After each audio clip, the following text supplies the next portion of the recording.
Hey there, Sharon Horne-Ellstrom here. Welcome to day 1853 of What You Up To Now.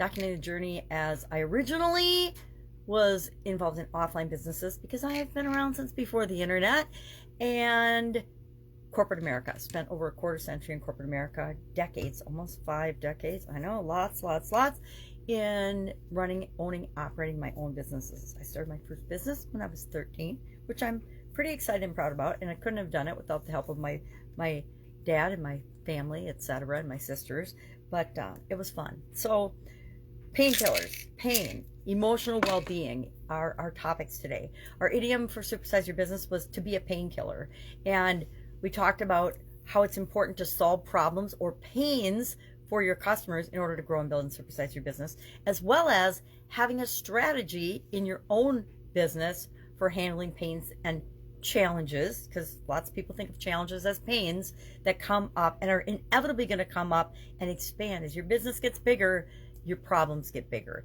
People think, they have this false belief that, oh, if I just have $1 million business or a $10 million business or a $1 billion business, all of my problems will disappear and go away because money solves all our problems, right? No, not so much. Once you've experienced it, you'll realize exactly what I'm talking about. Our problems are as big as we are, and they expand. Just like our business expands and grows, our problems will grow as well. It just impacts more and more people, and the zeros behind the numbers are bigger when you're dealing with different size businesses. So we talked about that.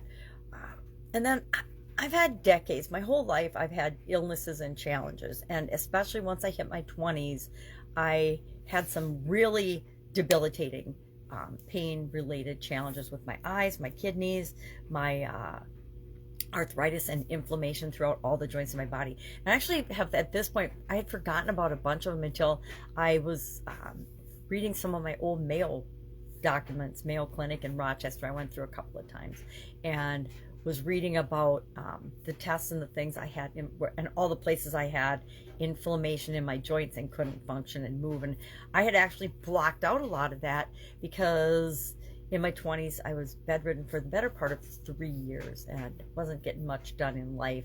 I couldn't see, couldn't move for the most part, so I was pretty much in a dark room in a bed the majority of my days. And at about the 3-year mark, my doctors in the different disciplines, because they didn't work together back then, were like, well, you know what, we've reached the end of what we know. We can't diagnose exactly what the root cause or what's causing this. We have no diagnosis except for you've got some systemic inflammation type related chronic illness and disease, but we don't know what it is. So, keep taking, I think if they had Decadron back then, they didn't really have opioids and things that they used.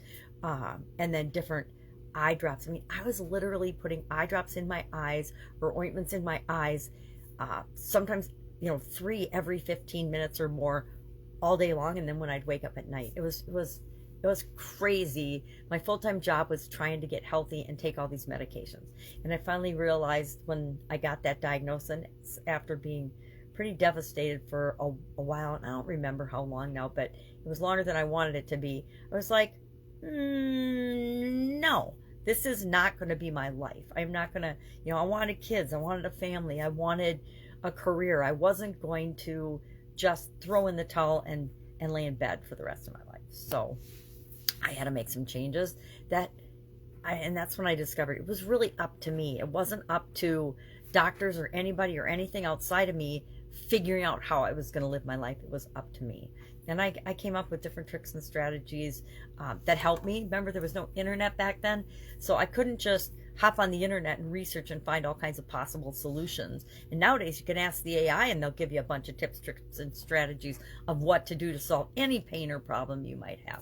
Doesn't mean they'll all work, but there are a lot of them. And the vast majority of the ones that will work for you and really help you and solve your problems do not come in a pill bottle. Never will, never have, never will.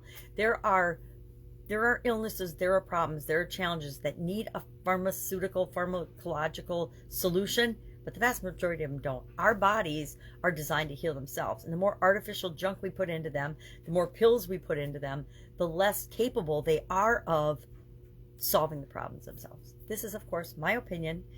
Don't have to agree with me. And everybody's experience is different. Mine is different than yours.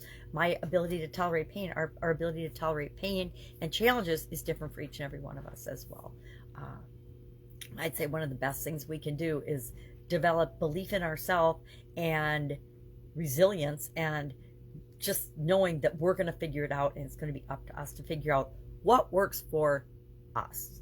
Anyway, I digress. Today's my son's birthday, so I'm going to go make a cake and get ready for my granddaughters to come over. I get to see all my granddaughters today, and my kids too, for my son's birthday, so I'm very excited about that. If I can help you in any way, ask. Otherwise, I'll be with you tomorrow. Have a fantastic, pain-free day.